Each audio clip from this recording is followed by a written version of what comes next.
वसुदेवसुतं देवं कंसचाणूरमर्दनं देवकी परमानन्दं कृष्णं वन्दे जगद्गुरुं नारायणं नमस्कृत्य नरं चैव नरोत्तमं देवीं सरस्वतीं व्यासं ततो जयम् उदीरयेत्। अखण्डमण्डलाकारं व्याप्तं येन चराचरं तत्पदं दर्शितं येन तस्मै श्रीगुरुवे नमः। विशुद्धानन्दनामाय ज्ञानोदयहेतवे तापत्रय विनाशाय सद्गुरुदेवाय नमो नमः। यं परपर्यन्तमनुपेतं पेतकृत्यं द्वैपायनो विरहकातर आजुहावः पौत्रेति तन्मह तया तरवोऽभिनेदुस् तं सर्वभूतहृदय मुनिमानतोऽस्मि। शङ्करं शङ्कराचार्यं केशवं बादराय नमः। सूत्रभाष्यकृतौ वन्दे भगवन्तौ पुनः पुनः। ईश्वरो गुरुरात्मेति मूर्तिभेदविभागिनी व्योमवद्व्याप्तदेहाय दक्षिणामूर्तये नमः। ॐ पूर्णमदः पूर्णमिदं पूर्णात् पूर्णमुदच्यते पूर्णस्य पूर्णमादाय पूर्णमेवावशिष्यते। ॐ शान्ति शान्ति शान्तिः। बोलिए सच्चिदानंद भगवान की जय। मोर मुकुटवंशी वाले की जय। श्यावर रामचंद्र भगवान की जय। उमापति महादेव की जय। पवन सुत हनुमान की जय। बोलो भाई सब संतन की, बोलो भाई सब भगतन की। जय जय श्री राधे, जय जय श्री राधे, जय जय श्री राधे। बोल सचिया जोता वाली माता तेरी सदा ही जय।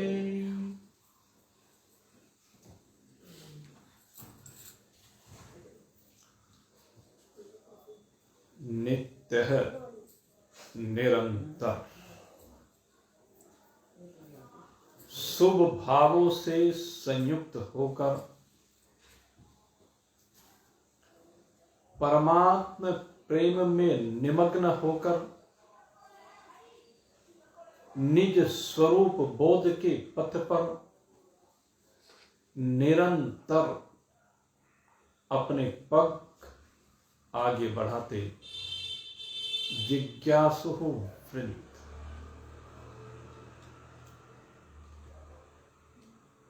ये श्रीमद् भागवत कथा जिसका अभ्युदय अब होने जा रहा है, जिसके भी जीवन में इस कथा का आगमन हो जाए, जो श्रद्धा पूर्वक इस कथा को ग्रहण कर ले, तो निश्चित रूपेण वो भव सागर से पार हो जाता है, उसके समस्त दुखों की कारण सहित निवृत्ति हो जाती है। आगमन तो इस कथा का वर्तमान समय में करोड़ों लोगों के जीवन में हो रहा है,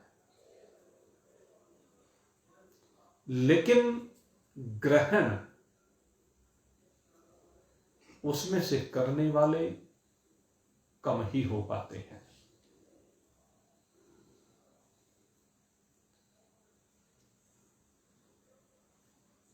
भगवान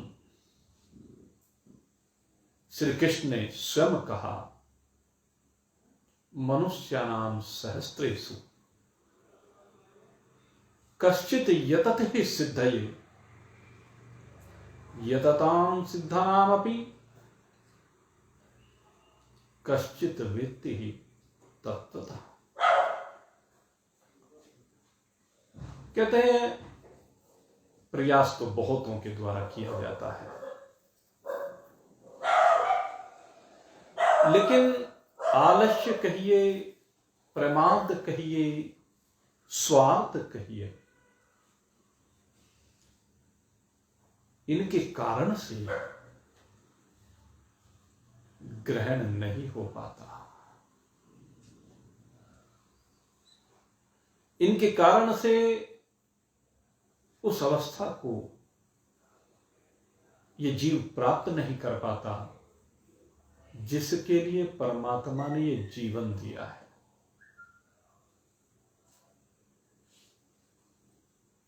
बस तस्वीर के लड्डुओं को देख करके आनंदित होता रहता है, सोचता है यही सब कुछ है। वो वास्तविकता तक पहुंच नहीं पाता, जबकि तस्वीर के लड्डू दिखा करके उसको आकर्षित किया जाता है कि लड्डू ऐसे होते हैं, बड़े सुंदर होते हैं, बड़े मीठे होते हैं, बड़े रसीले होते हैं। ऐसे ही परमात्मा देव, उनकी महिमा उनकी लीलाएं, ये माध्यम है जिनके द्वारा, महान पुरुषों के द्वारा शास्त्रों में भी और सत्संगों में भी भगवान की महिमा को बताया जाता है। परमात्मा मधुर है, परमात्मा का दर्शन मधुर है, परमात्मा की कृपा मधुर है, परमात्मा का आशीर्वाद मधुर है। जिसके शीश पर उनका वरदस्त रखा जाए उसके जीवन में मधुरता ही मधुरता है। मधुरम मधुरम, ये महान पुरुषों के द्वारा रोज समझा जाता है। लेकिन जब तक स्वयं उनके कहे हुए को आत्मसात न कर लिया जाए, तब तक उस मधुरता का अनुभव नहीं कर सकता। वो तो अपने आनंद को व्यक्त करते हैं। जो आनंद का अनुभव वह कर रहे हैं उसका व्यक्तिकरण है। ईसा वैसा हो। अब गूंगे ने मिठाई खाकर के उसकी मिठास को अनुभव किया और उस मिठास का जो आनंद है वो उसके मुखारविंद पर झलकता है। लेकिन अगर हमें उस मिठास को लेना है तो उस मिठाई का रसास्वादन स्वयं करके देखना पड़ेगा। इसीलिए कहा कश्चित् वेत्ति तत्त्वतः, कोई कोई बिरला होता है जो मुझे तत्व से समझ पाता है। वो बिरला कौन हो, वो योग्यता के ऊपर निर्भर करता है, पात्रता के ऊपर निर्भर करता है, अधिकारित्व के ऊपर निर्भर करता है। परीक्षित उत्तम अधिकारी है और उसका प्रश्न देखिए आप, उसने बहुत संक्षिप्त सा प्रश्न किया। पुरुषस्य यत कार्यम म्रियमाणस्य सर्वथा, जो बिल्कुल मरने के निकट है, जिसको मृत्यु बिल्कुल सन्मुख दिखाई दे रही, वो क्या करे? क्योंकि अब बहुत लंबा चौड़ा समय नहीं रहा है, मात्र 7 दिन बचे हैं परीक्षित के पास। तो 7 दिन में क्या करे? किसका श्रवण करे? नहीं तो कहते ना, जब बहुकाल कर ही सत्संगा तवई हो ये सब संशय भंगा। गोस्वामी जी महाराज ने क्या दिया? जब बहुकाल कर ही सत्संगा, बहुत काल तक सत्संग किया जाए। लेकिन यहां तो दिन ही 7 बचे। अब ऐसी स्थिति में क्या करें? परीक्षित कहता है मैंने 96 साल यूं ही भोगों में बिता दी। सुखदेव जी ने प्रारंभ ही यहीं से कहा कि तुमने जो प्रश्न किया है सुखदेव को, परीक्षित, ये तुम्हारा प्रश्न अत्यंत श्रेष्ठ है। लेकिन क्या करूं, ये जो गृहस्थी है ये घर के काम धंधों में उलझे पड़े हैं। जितने समय का काम धंधा है उसके बाद भी जो खाली समय है उसका भी तो सदुपयोग नहीं करते। चलो उसमें ही समय लगा दिया, बाकी जो बचा हुआ समय उसमें जानबूझकर उलझे रहते हैं, अपने को उलझाए रखते हैं। सोच के देखो, जितना काम है चलो ठीक है, लेकिन व्यर्थ में काम को आधा अपने आप बढ़ाए रखते हैं। कारण अपनी वासनाएं, अपनी कामनाएं, अपनी इच्छाएं, अपनी तृष्णाएं, अपनी स्पृहा, ये जो तृष्णा है ना, और उसके चक्कर में उलझे रहते हैं। खाली बैठे बैठे बस यही चिंतन चलता रहता है, कैसे और बढ़ाऊं, कैसे और बढ़ाऊं, ये कर लूं, वो कर लूं। मन को खाली ही छोड़ के देते। अब राम जी बेचारे आए कैसे? जब घर में खाली स्थान होगा तभी तो कोई आएगा। जब घर में खाली स्थान ही नहीं होगा तो कोई कैसे आएगा? पहले अपने बारे में सोचते रहते हैं, फिर बच्चों के बारे में सोचते हैं, पत्नी के बारे में सोचते हैं, पति के बारे में, सब बस उसी घून मथुन सारे दिन। कहते हुए गृहस्थी हर समय अपने काम धंधों में उलझे हुए हैं, अपने स्वरूप को नहीं जानते। उनके लिए तो हजारों बातें। सुखदेव जी कह रहे हैं, हे परीक्षित, इन 96 साल में तुमने हजारों बातें कहने, सुनने, सोचने, करने, यही तो है। कभी कहने की बात, कभी सोचने की बात, कभी सुनने की बात, सारी जिंदगी गृहस्थी में यूं ही तुमने बिता डाली। सारी जिंदगी इस गृहस्थी में यूं ही उलझते चले गए। एक मकड़ी को छोड़ दीजिए, स्वच्छंद रूप से इतने जाले बना देती है, इतने जाले बना देती है, सारी जिंदगी उसी में उलझम पुलझम, उलझम पुलझम, जालों पर जाले, जालों पर जाले, जालों पर जाले। केवल जाले ही जाले रह गए जीवन में, केवल बंधन ही बंधन रह गए, केवल उलझाव ही उलझाव रह गए। सुखदेव जी कोई मंगलाचरण नहीं कर रहे, कोई स्तुति नहीं कर रहे, कोई प्रार्थना नहीं कर रहे, उपदेश का प्रारंभ सीधे सीधे कर दिया। क्यों? क्योंकि जो आत्मज्ञानी महान पुरुष होते हैं उनके ऊपर शास्त्र की मर्यादा नहीं होती। अन्यथा शास्त्र की मर्यादा है कि प्रारंभ में पहले मंगलाचरण करके अपनी बात को कहना चाहिए।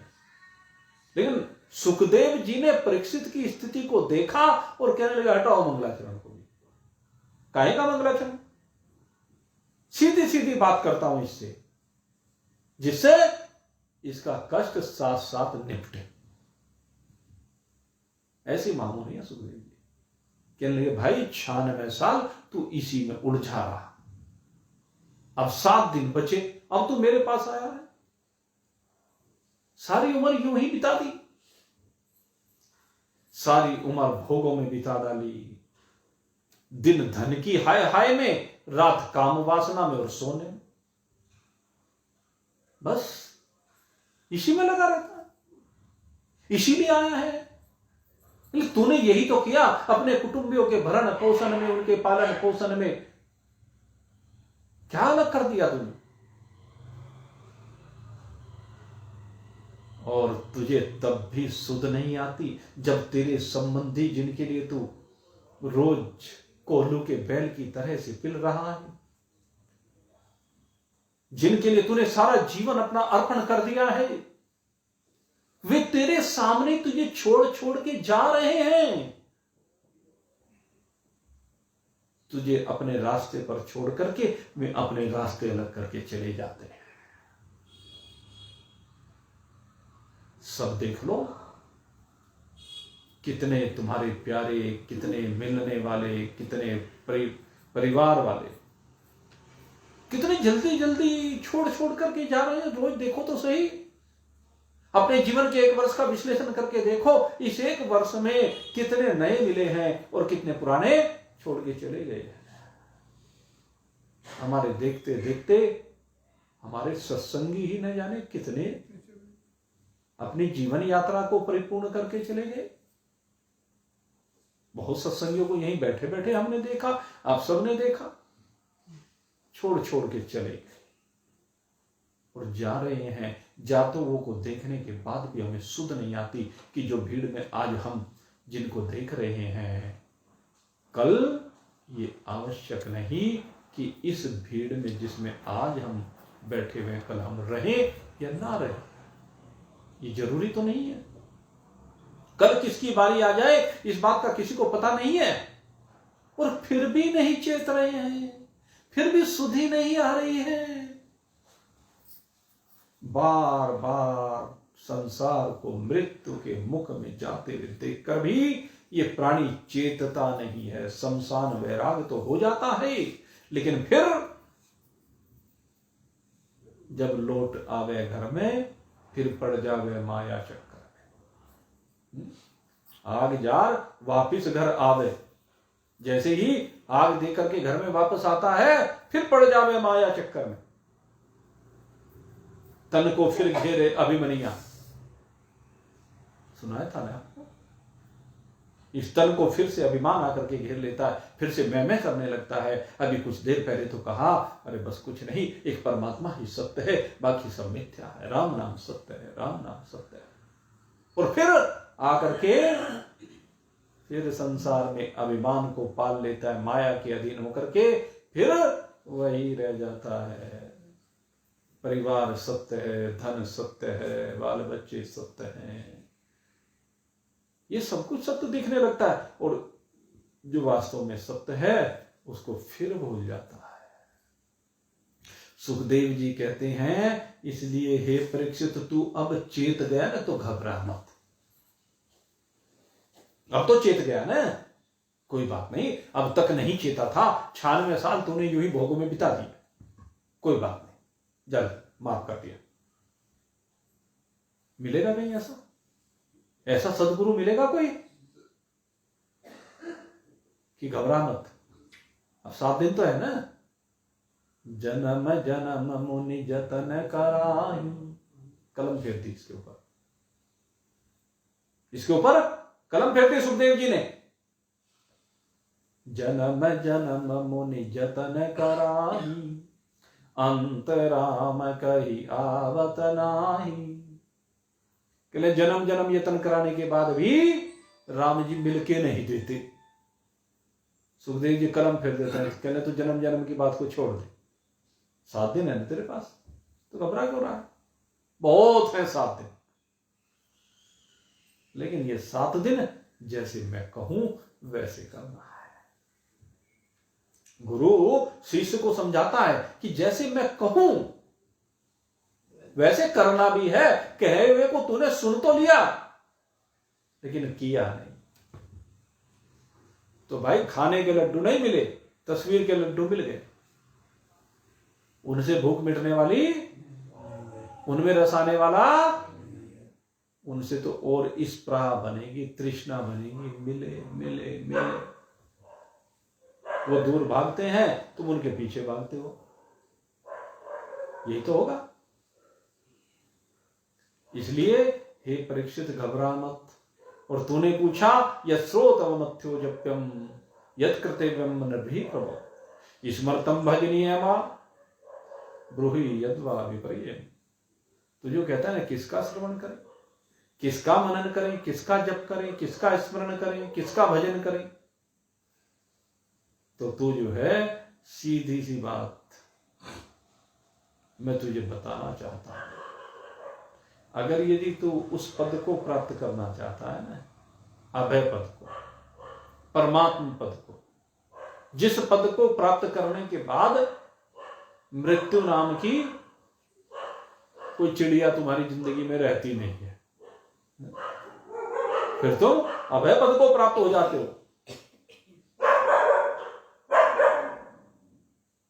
कभी भी तुम्हारे जीवन में मृत्यु नहीं आएगी।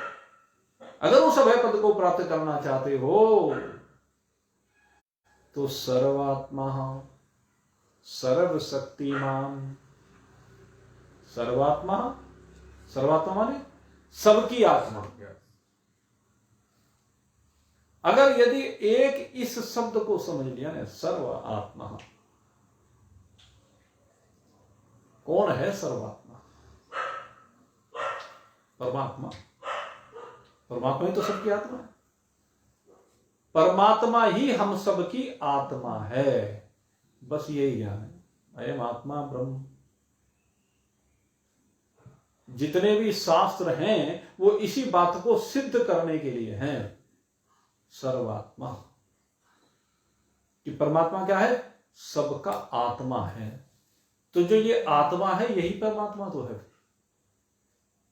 परमात्मा जो सबकी आत्मा है, सब में आत्मा रूप से बैठा हुआ है, तो आपकी वास्तविकता क्या हुई? यह आत्मा हुई ना।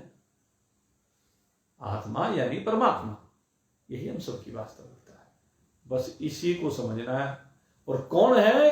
कहते हैं सर्वात्मा, सर्वशक्तिमान। सबके अंदर जिस एक अकेले की शक्ति है, एक अकेले की शक्ति जिसके अंदर विराजमान है, अर्जुन को बड़ा अहंकार था अपनी शक्ति के ऊपर, बड़ा अभिमान करता था। कहते गांडीव, इससे मैंने महाभारत का युद्ध जीता है, इससे मैंने दिग्विजय की है, अनेक राजाओं को इस गांडीव की टंका मात्र ने भयभीत कर दिया और वो शरण में आ गए, सरेंडर कर दिया उन्होंने, शरणागति को प्राप्त हो गई। में इतनी शक्ति है उस गांडीव में। और जब भगवान श्री कृष्ण अपनी गोपियों को अर्जुन को सौंपते हैं कि जाओ इनको ले जाकर के बसा देना अपने यहां, अपने राज्य में रख लेना, इनकी रक्षा करना, भीलों ने आक्रमण कर दिया। भीलों ने आक्रमण कर दिया, और जब भीलों ने आक्रमण कर दिया सारी गोपियां लूट करके रह गए। गांडीव की टंकार फुर हो गई, गांडीव की शक्ति फुर हो गई, रही नहीं गांडीव की टंकार, गांडीव की शक्ति। अर्जुन धनुष उठाता है, बाण चलाता है, लेकिन बाणों की शक्ति चली गई।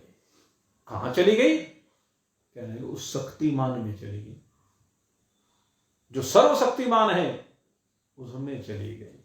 इसलिए उस गांडीव में अब कोई शक्ति नहीं रही, सारी शक्ति चली गई। क्यों? क्योंकि वो इस धराधाम को छोड़ करके अपनी लीला का स्मरण करके चला गया। किसको कहा? ये युधिष्ठिर को कहा अर्जुन ने। कहले भैया समय बड़ा बलवान जगत में, समय बड़ा बलवान, समय बड़ा बलवान जगत में, समय बड़ा बलवान। भिल्ला ने लूट ली गोपियां, वही अर्जुन वही बाण। अर्जुन भी वही है भैया और बाण भी वही है, पर भिल्लों ने गोपियां लूट ली। और ये न गांडीव कुछ कर सका न अर्जुन कुछ कर सका। इसलिए आज मुझे पता चला है मेरे अंदर जो शक्ति थी वो कृष्ण की शक्ति थी। कृष्ण की शक्ति से ही मेरे अंदर शक्ति थी। आज पता चल गया। कहने लगे तेरी शक्ति नहीं गई अर्जुन, हम सबकी भी शक्ति चली गई। इसलिए अब यहां रहने का कोई फायदा नहीं है, हम भी चलते हैं। युधिष्ठिर, भीम, अर्जुन, नकुल, सहदेव, द्रौपदी, कुंती सब शक्तिहीन होकर के इस धराधाम से प्रस्थान कर जाते हैं, क्योंकि उन्होंने समझ लिया ये सर्वशक्तिमान कौन है? ईश्वर है। वो ईश्वर ही सर्वशक्तिमान है। हमारे अंदर शक्ति उसी की है। ये बल्ब जल रहे हैं इतने सारे, ये हीटर चल रहा है, ये माइक में से आवाज आपके पास जा रही है, किसकी शक्ति है? मैं कहूं इस माइक में शक्ति है, मैं कहूं इस कांच के बने हुए बल्ब में शक्ति है, ये तारों से बने हुए इस हीटर में शक्ति है? नहीं, इन सब में शक्ति है तो विद्युत की शक्ति है। जो विद्युत का प्रवाह हो रहा है वह शक्ति इनमें प्रकट हो रही है, इनके माध्यम से वो शक्ति हमें दिखाई दे रही है। अगर इनमें शक्ति होती, अभी स्विच बंद कर दे, तब भी रोशनी देंगे क्या? तब भी गर्मी देंगे क्या? तब भी आवाज आपके पास पहुंचाएगा क्या? आपका फ्रिज ठंडा करेगा क्या? सोचें। जो भी कुछ है ये सारी शक्ति विद्युत की है, जिसके वजह से सारे उपकरण अपना अपना काम कर रहे हैं। ऐसे ही हम सब के अंदर किसकी शक्ति है? एक परमात्मा की शक्ति है। उस परमात्मा की शक्ति से ही सारे उपकरण, ये उपकरण इधर कुछ बाह्य उपकरण है, कुछ आंतरिक उपकरण है। बाह्य उपकरण ये हाथ दिख रहा है, ये आंखें दिख रही है, कान दिख रहा है, नासिका दिख रही है, ये सारा शरीर जो बाहर से दिख रहा है। और अंदर बैठे हुए उपकरण है जो कानों में सुनने की शक्ति प्रदान कर रहा है, आंखों में देखने की शक्ति, त्वचा में छूने की शक्ति, वाणी में बोलने की शक्ति, रसना में रस लेने की शक्ति, पैर में गमन की, हाथ में करने की इत्यादि। ये सारी शक्तियां जो अंदर बैठा हो, मन में, बुद्धि में, चित्त में, अहंकार में, ये सारे अंतःकरण है, ये इंस्ट्रूमेंट है। मशीनरी में जो इंस्ट्रूमेंट होते हैं, कहीं बेरिंग होता है, कहीं मोटर होती है, कहीं उसमें कोई ऊपर करने के लिए, कोई नीचे करने के लिए, कोई दाएं कोई बाएं, यंत्र लगे, तरह तरह के उपकरण काम करते हैं, जैसी मशीन, जैसी आवश्यकता, जैसी उसकी बनावट। लेकिन उन सब की शक्ति एक विद्युत है। उसी प्रकार से हम सबके शरीर भी तभी तक काम करते हैं जब तक परमात्मा इसमें शक्ति का प्रवाह करता रहता है। ये सारी शक्ति है परीक्षित उस सर्वात्मा की है, उस ईश्वर की है। और वो अगर तुझे उसको पाना है, जैसा कि तूने अपना इच्छा मेरे सामने रखी है, तो अगर यदि तुझे उन परमात्मा को पाना है तो हे परीक्षित क्या कर, भगवान श्री कृष्ण उनकी ही लीलाओं का श्रवण कर, उनका कीर्तन कर, उनका स्मरण कर। 3 बातें कही। सबसे पहले तो तू उन लीलाओं को सुन, क्योंकि सुनने के बाद ही तो तुझे पता चलेगा कि भगवान ने क्या किया। अब तूने अपनी आंखों से तो दर्शन किया नहीं, गोपियों ने तो दर्शन किया लीलाओं का भगवान की। कुछ जो बाल्य लीलाएं हैं उनके दर्शन गोपियों ने अपनी आंखों से किया। तो अरे भाई इसको जरा सा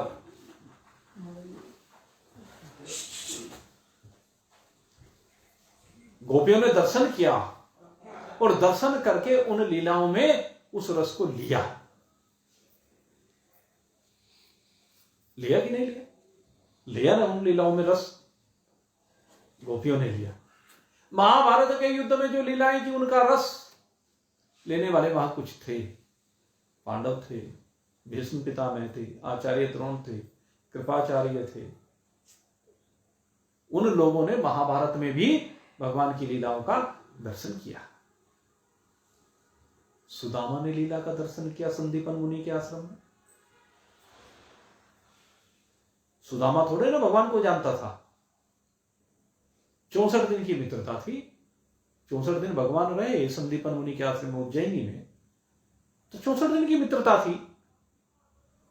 64 दिन में तो एक दूसरे को राम रहीम बनने में लग जाते हैं, लेकिन 64 दिन में ही उस गरीब ब्राह्मण ने, लेकिन श्रद्धालु ब्राह्मण ने, श्रद्धालु जो सुदामा है, निष्ठा से संयुक्त है, उसने भगवान की लीलाओं का दर्शन कर लिया और उन लीलाओं का दर्शन करने से उसका प्रेम बढ़ गया भगवान में।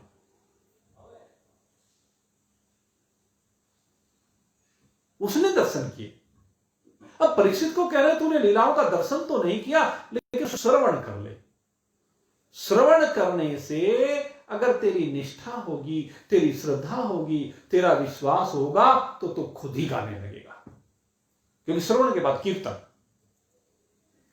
अब किसी भी भगवान के स्वरूप का अगर कीर्तन करेंगे तो कब करेंगे?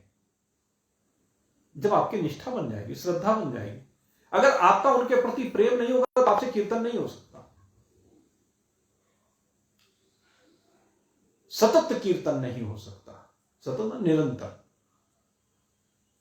एक जो प्रोफेशनल जैसे लोग होते हैं, वे तो भाई वो अपने स्वार्थ के वशीभूत होकर के गा लेते हैं, लेकिन उनकी आवाज में वो रस नहीं होता।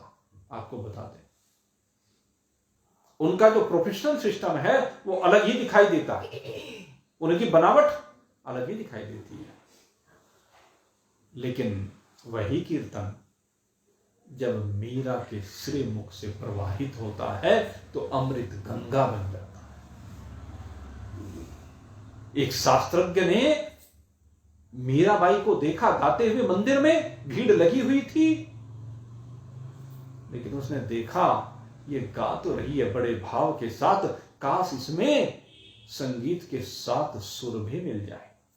अगर 7 सुर इसमें संगीत के जुड़ गए तो सोने में सुहागा हो जाएगा।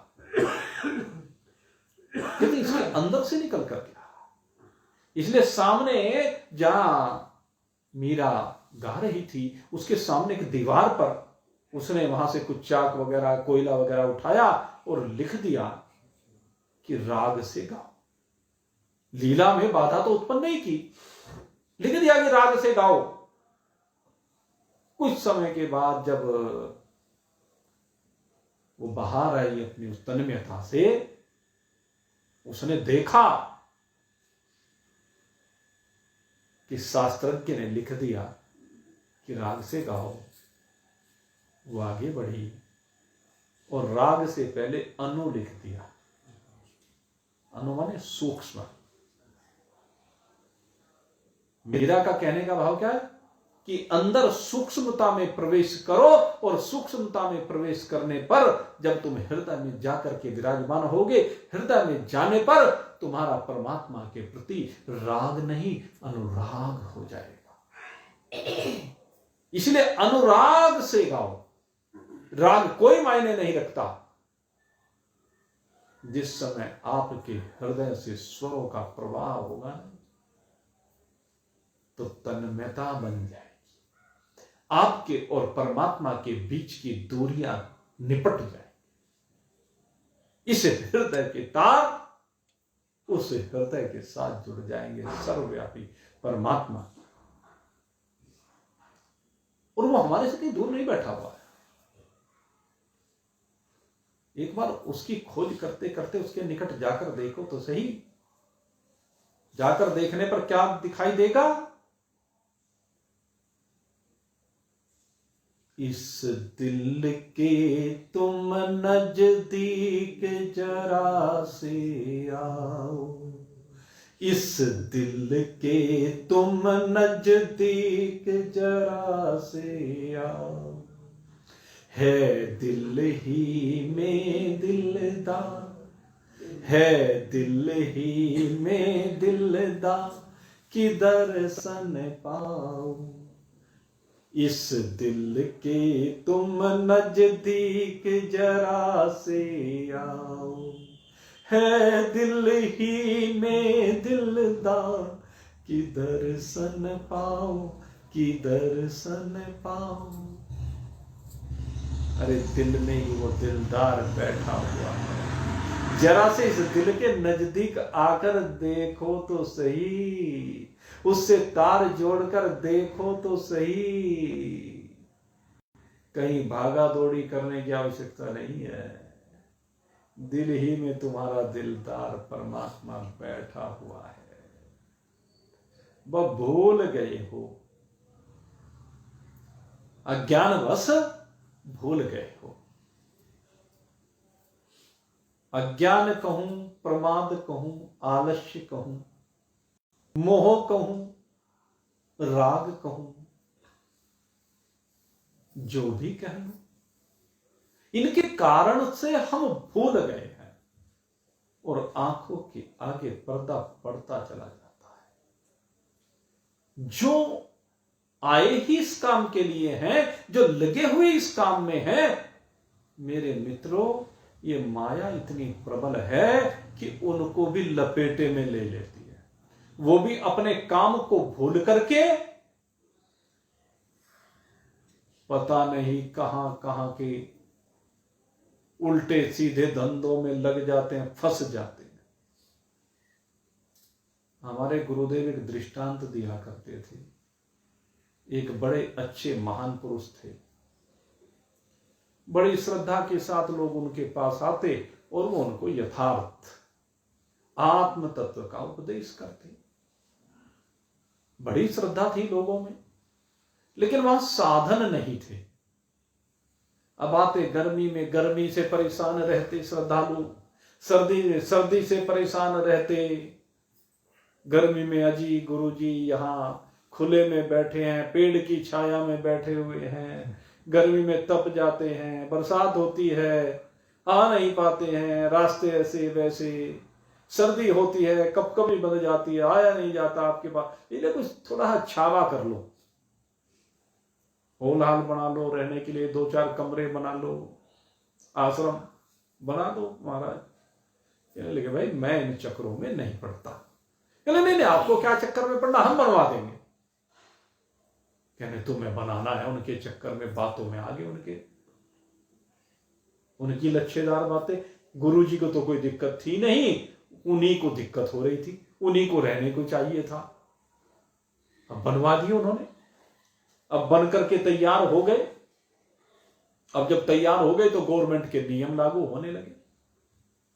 अब गवर्नमेंट के नियम लागू होने लगे तो भाई वहां फिर खर्चा भी चाहिए। अब तक जो उनसे महाराज जी की सेवा चेले किया करते थे, अब चेलों की सेवा महाराज जी को करनी पड़ रही है। जब भी कोई चेला आए उसके भोजन की व्यवस्था को देखें, उसके रहने की व्यवस्था को देखें, उसके लिए एसी की व्यवस्था देखें, उसके लिए हीटर की व्यवस्था देखें। पहले गुरुजी के लिए देखी जाती थी, अब चेलों के लिए देखी जाने लगी। अब होते होते अब वो तो एक बार बनवा के तो चले गए, अब खर्चा रोज हो। अब महाराज जी के पास तो फूटी कोड़ी भी नहीं, अब उनके पास तो कुछ था नहीं। अब आखिर खैर परेशान हो गए महाराज जी। अब गवर्नमेंट के टैक्स पर टैक्स, अब बिजली लिए तो बिजली का बिल तो देना पड़ेगा। अब एसी कोई फ्री में तो चलता नहीं, हीटर कोई फ्री में तो चलता नहीं, पैसा लगता है। अब कहां से लाए महाराज जी? और वो नगर पालिका के टैक्स, पानी का टैक्स, पता नहीं कौन कौन से टैक्स, इनकम टैक्स वाले भी आके छापा मार दे, महाराज जी टैक्स दो। भाई मेरे पास नहीं है, मैं कहां से दूं? टैक्स देना पड़ेगा, सरकार का नियम कानून है, आपने आश्रम बनाया तो अब आश्रम का टैक्स तो देना ही पड़ेगा। अब टैक्स भाई मेरे पास नहीं है, कहने नहीं है तो देना तो जरूर है। अच्छा भाई अब नहीं तो क्या करोगे? कहले आपको पकड़ के जेल में डाल देंगे। कहले बहुत बढ़िया, ले चल। अब महाराज जी को पकड़ के ले गए और ले जा करके महाराज जी को जेल में डाल दिया। सजा हो गई। और सजा क्या हुई? कहने लगे महाराज जी जेल में रहेंगे, और महाराज जी को पत्थर तोड़ने पड़ेंगे, मोटे मोटे पत्थर सिर पर उठा करके महाराज जी को ले जाने पड़ेंगे, फिर उनको हथौड़ों से तोड़ना पड़ेगा। अब महाराज जी सिर पे पत्थर लेके चले और ले जाके तोड़े। पहले तो चलो करते रहे, फिर एक दिन सोचने लगे, कहने लगे अरे तू कहां से कहां पहुंच गया? आए थे हरि भजन को, चले नरक की ठोर। कहां तो तेरी सेवा करने के लिए लोग आया करते थे, और अब जेल में पहुंचा दिया उन लोगों ने, पत्थर तुड़वा रहे। किस कारण से? कहने लगे इसके मूल में आश्रम है, इस आश्रम ने पत्थर तुड़वा दी। तो महाराज जी जो पत्थर लिए हुए थे उस पत्थर को यह मारा फेंक के। कर्मचारी कहने महाराज क्या करता है, रास्ते पत्थर गिरा दिया। कहने लगे हाँ गिरा दिया। बोल। कहने लगे महाराज तुम्हें सजा हुई है। कहले किसकी सजा, कैसी सजा? कहले तुमने आश्रम का टैक्स नहीं दिया। कहले कैसा आश्रम, किसका आश्रम, कौन सा आश्रम?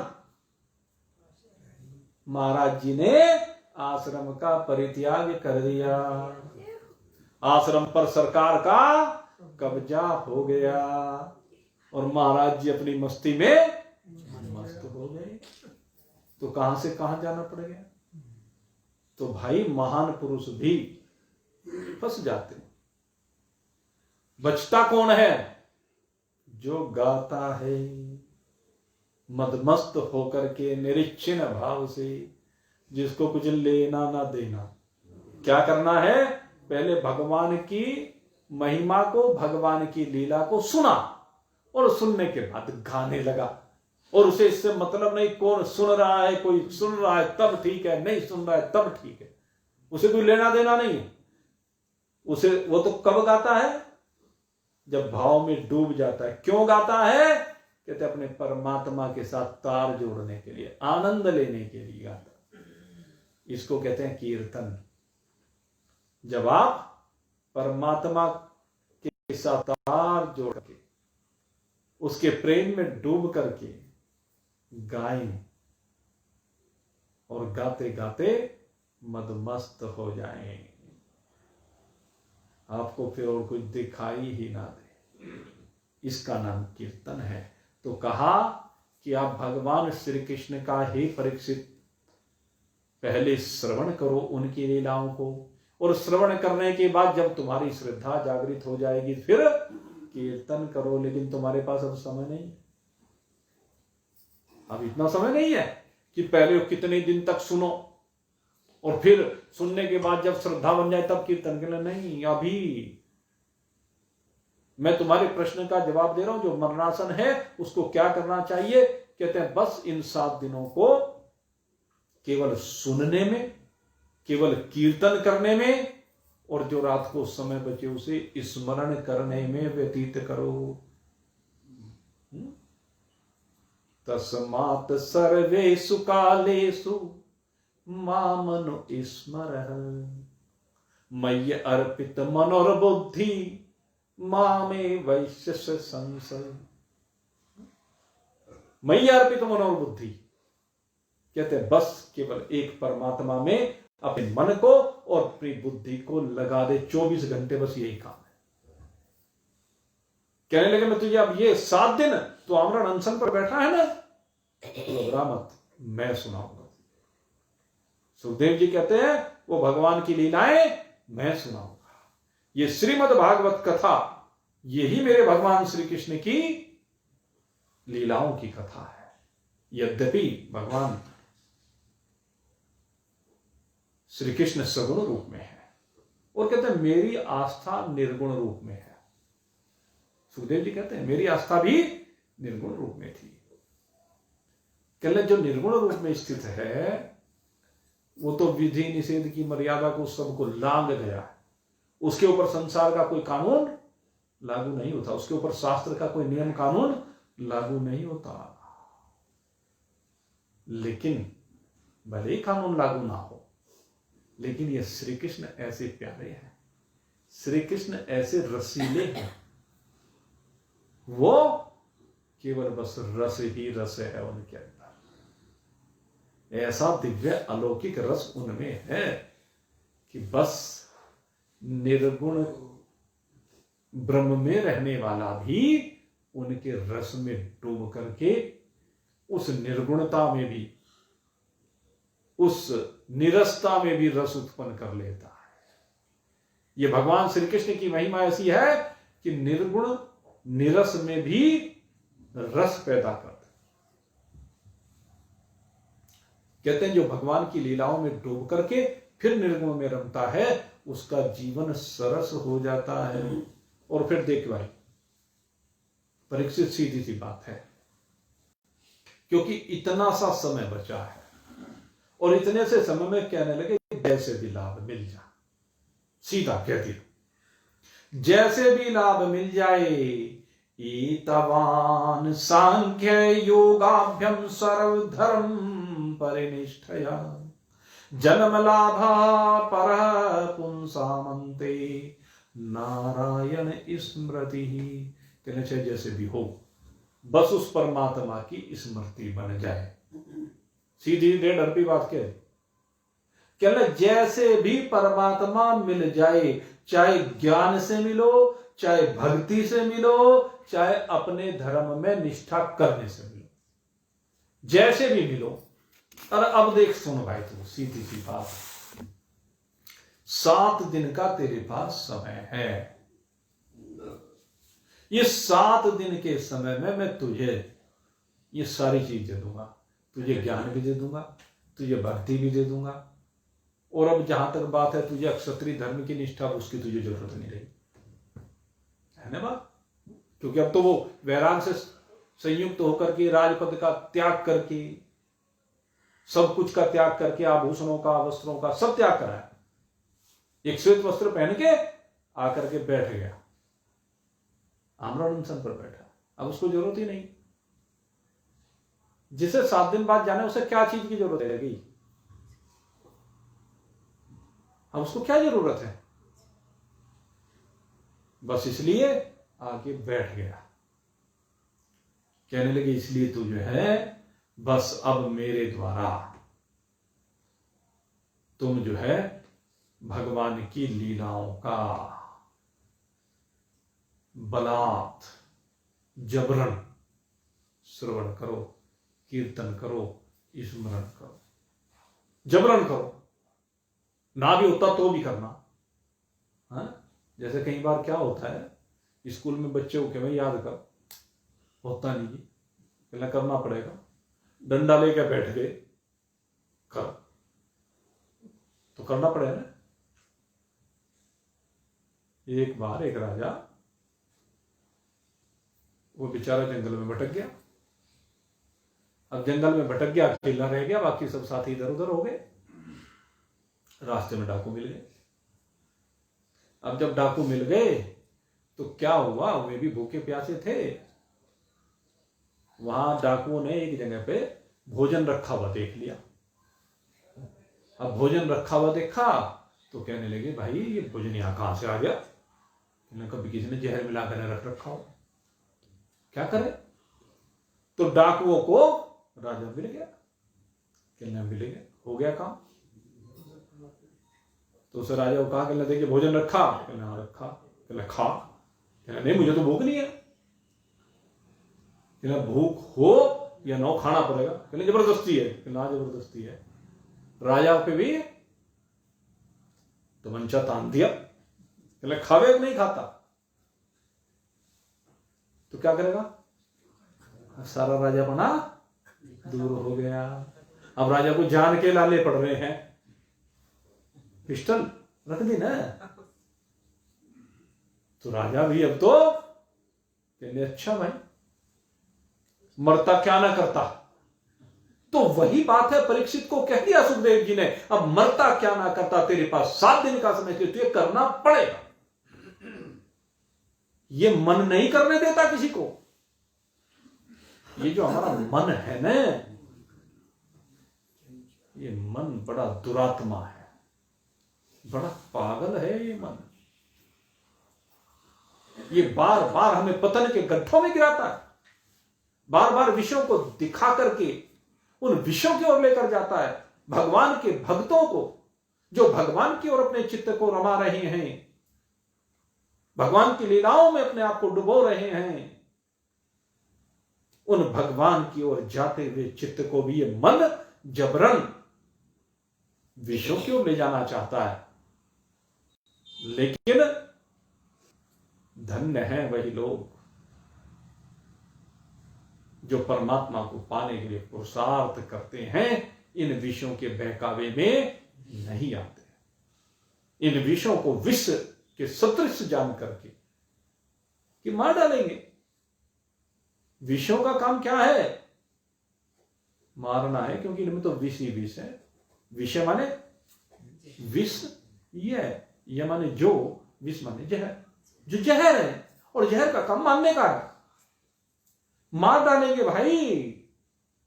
अगर बचना चाहता है, मृत्यु से बचना चाहता है, अमर होना चाहता है, तो बस अब तो करना ही पड़ेगा भाई। आवरण हटा दे, पर्दा हटा दे। जो तेरी आंखों के आगे अज्ञान का पर्दा पड़ा हुआ है ना परीक्षित, मैं जबरन हटाने आया हूं।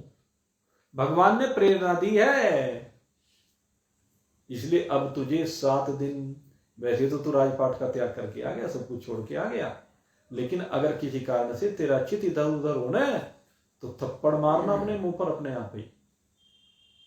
क्या समझे, अपने मुंह पर अपने आप ही थप्पड़ मारो, अपने आप को अपने आप ही सजा दो। कब, अगर आपका ये मन आपको विषयों की ओर लेकर जाए तो मारो जोर से इसको। चल कहां जाता है दुष्ट कहीं के। मां बाप जब कोई बच्चा गलती करता है, गलत राह पर जाता है, तो थप्पड़ मारते हैं कि नहीं मारते हैं। तो इस मन के मां बाप कौन हो, मन के मां बाप आप स्वयं हैं। इसलिए इस मन को जोर से घुमा के थप्पड़ मारो, कोड़े बरसाओ इसके ऊपर। ये बड़ा दुष्ट है, बार बार आपको बंधन में लेकर जाता, इसलिए समझाओ उसको, कोड़े लगा लगा के, ज्ञान के कोड़े, वैराग्य के कोड़े। अभ्यासेन तो कौन्तेय वैराग्येन च गृह्यते। भगवान ने अर्जुन को यही कहा, यही अभ्यास करना पड़ेगा भाई। सुखदेव जी पे परीक्षित को यही कह रहे हैं, यही अभ्यास करना पड़ेगा। नहीं करेगा तो फिर जो तू चाहता है वो होगा नहीं, मरना पड़ेगा। और अगर मरने से बचना चाहता है, तू चाहता है कि तेरी मृत्यु के मुख से सदा सदा के लिए छुट्टी हो जाए, तो अभी अज्ञान का पर्दा अपनी आंखों के आगे से हटाना पड़ेगा और ज्ञान स्वरूप परमात्मा के साथ एक रूप होना पड़ेगा। और वो परमात्मा कहीं दूर नहीं है, बस घूंघट के पट खोल दे। कौन सा घूंघट? जो हृदय के ऊपर तूने ओढ़ा हुआ है। और फिर देख, घट घट बसता राम रमैया, घट घट बसता राम रमैया, कटुक बचन मत बोल री, कटुक बचन मत बोल री, तोहे पीह मिलेंगे घूंघट के पट खोल री, तोहे पीह मिलेंगे धन यौवन का गर्व न करना, धन यौवन का गर्व न करना, झूठे पचरंग चोल री, तोहे पीह मिलेंगे घूंघट के पट खोल री, तोहे पीह मिलेंगे पलकन की चिक डार सहेली, पलकन की चिक डार सहेली, पीह मिले अनमोल री, तोहे पीह मिलेंगे घूंघट के पट खोल री, तोहे पीह मिलेंगे रंग महल में दीप बालत है। कौन सा रंग महल? तेरे हृदय का रंग महल, जिसमें दिव्य दीपक जल रहा है मेरे परमात्मा की ज्योति से। वो दीपक निरंतर जल रहा है, आत्म दीपक जल रहा है। इसलिए रंग महल में दीप जलत है। कब तक जलता रहेगा? जब तक तेरा आसन स्थिर रहेगा, जब तक तेरी लो परमात्मा लगी रहेगी। रंग महल में दीप बलत है, आसन से मत डोलेरी, तोहे पीह मिलेंगे घूंघट के पट खोलेरी, तोहे पीह मिलेंगे। कहते कबीर सुनो भाई साधु, कहते कबीर सुनो भाई साधु, अनहद बाजी ढोलेरी, तोहे पीह मिलेंगे। अनहद बाजी ढोलेरी, तोहे पीह मिलेंगे। घूंघट के पट खोलेरी, तोहे पीह मिलेंगे, तोहे पीह मिलेंगे। हाँ मेरे मित्र, तेरे सवाल का जवाब परीक्षित यही है।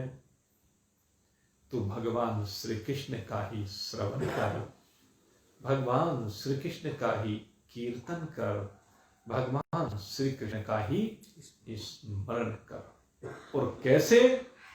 कहते वो मैं तेरे से जबरदस्ती कराऊंगा। पक्के गुरु हैं, कहते जबरदस्ती कराऊंगा, अगर तेरे से नहीं होगा तो होगा, तो फिर तो कोई बात ही नहीं है। अब होता है कि नहीं होता है ये तो आगे पता चलेगा, क्योंकि परीक्षित जी को कथा आप सुनानी शुरू करेंगे।